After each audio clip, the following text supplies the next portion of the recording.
During the General Assembly, we received support and solidarity in our call for the immediate and unconditional lifting of the legal sanctions.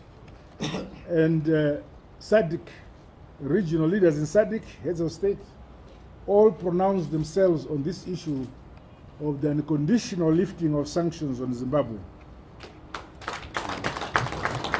Pambili ZANU PF. Pans ngabathengisi. Ngiyabonga. Comrades, we are convening yet again this ordinary session of the Politburo to consider programs of both our revolutionary mass party ZANU PF and government. It is important that we scale up preparations for the forthcoming 20th National People's Conference and the 2023-2024 summer cropping and agriculture season, among other pertinent issues which we shall discuss. Today we meet on the background of my return from the 78th session of the United Nations General Assembly, which was a resounding success. Our ongoing engagement and re-engagement drive is equally bearing fruit, with a number of strategic investments and the partnerships having been discussed during the sidelines of the UNGA, United Nations General Assembly meeting. May I reiterate that under ZANU PF, Zimbabwe is open for business.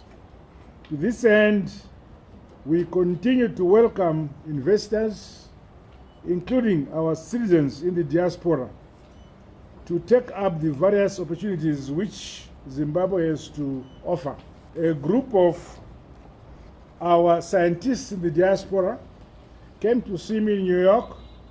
They want to establish a technology hub here in Zimbabwe at Mount Hampden, and we shall grant them land.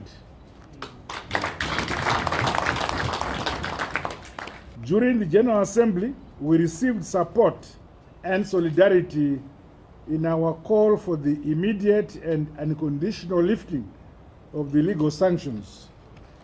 And SADC, regional leaders in SADC, heads of state, all pronounced themselves on this issue of the unconditional lifting of sanctions on Zimbabwe. In this regard, we are grateful to progressive nations and institutions of the world, including, as I've said, comrades from the Southern African region who called for the removal of these illegal sanctions imposed by some Western countries on us.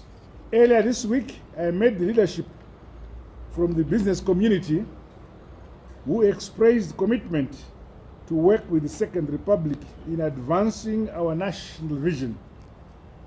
I was very impressed by our business community in Zimbabwe coming to ZANU PF to say they want to cooperate with the ZANU PF government.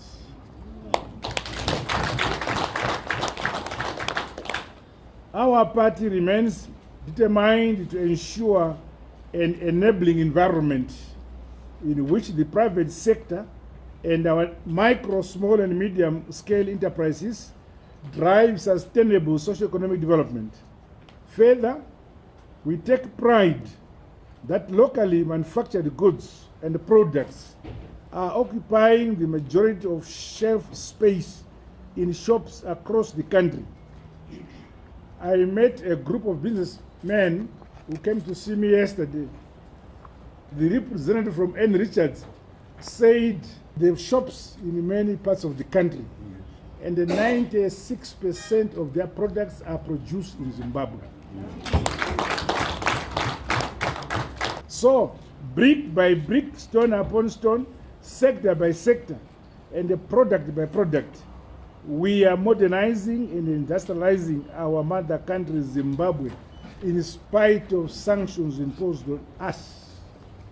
Comrades, in keeping with requirements of our party constitution, we will be holding our Central Committee meeting on Saturday, this weekend, 30th September 2023.